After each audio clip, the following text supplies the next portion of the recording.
अस्सलाम वालेकुम नाज़रीन, आप देख रहे हैं मेरा यूट्यूब चैनल। नाज़रीन, आज हम बात करेंगे दो इश्यूज़ के ऊपर। सबसे पहले तो पाकिस्तान और इंग्लैंड के दरमियान जो मुल्तान टेस्ट है वो अपने रिज़ल्ट की जानिब जो है वो पहुँच चुका है।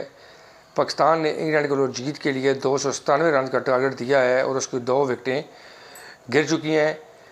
खेल का तीसरे दिन का खेल ख़त्म हो चुका है। मैच का अब चौथे दिन का खेल है। मैच रिज़ल्ट ओरिएंटेड होने जा रहा है।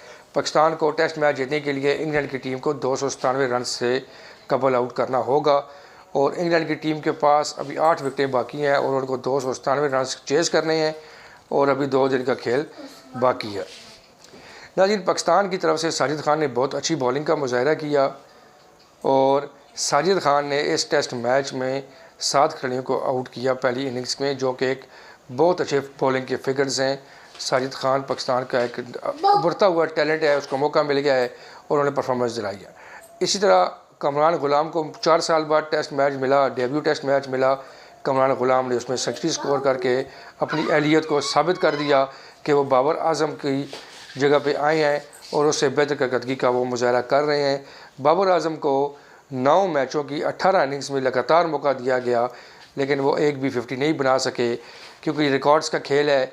अगर परफॉर्मेंस होगी तो बंदा टीम में रहेगा, परफॉर्मेंस नहीं होगी तो टीम से ड्रॉप कर दिया जाएगा। यह पाकिस्तान क्रिकेट बोर्ड की बहुत बड़ी मेहरबानी है कि उन्होंने बाबर आजम को इस नाक़िस कारकर्दगी के बावजूद भी टीम का हिस्सा बनाए रखा।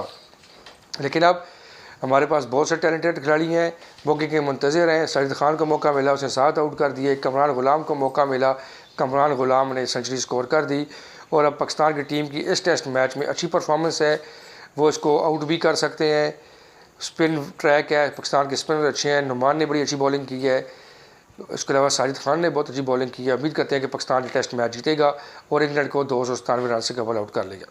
दूसरी अहम खबर, लाहौर का जो रेप का वाक़या है। मरीम नवाज़ चीफ मिनिस्टर की प्रेस कॉन्फ्रेंस में तमाम क्लैरिटी के बावजूद भी, जिसमें कोई शवाहिद नहीं मिले कि रेप हुआ है, उसके बावजूद भी कुछ शरपसंद अनासर जो हैं इस काम को ठंडा नहीं होने दे रहे और इस काम को, इस जली जो वाक़या है उसको कैश कराने के चक्कर में है। उनका कोई सियासी इसके अंदर कोई फ़ायदा है जो वो मुल्क के अंदर इंतशार चाहते हैं।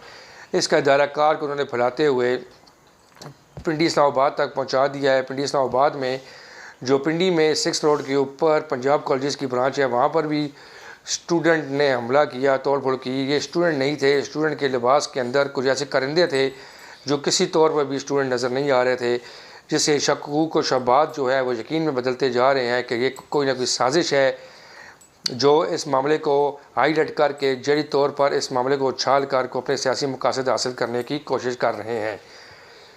तो कोई भी तालिब इल्म है वो इस तरह की हरकत नहीं कर सकते, अपने तलीमी दरसगाह को नुकसान नहीं पहुँचा सकते। कोई शवाहिद भी नहीं है, किसी किस्म का कोई रेप हुआ ही नहीं। जिस लड़की पर इल्ज़ाम लगाया गया उस लड़की को बेइज्जत किया गया, वो लड़की अपने घर में मौजूद है, उसके वालिदैन भी कह चुके हैं, स्टेटमेंट भी दे चुके हैं, फिर भी कुछ लोग इस काम से बाज नहीं आ रहे।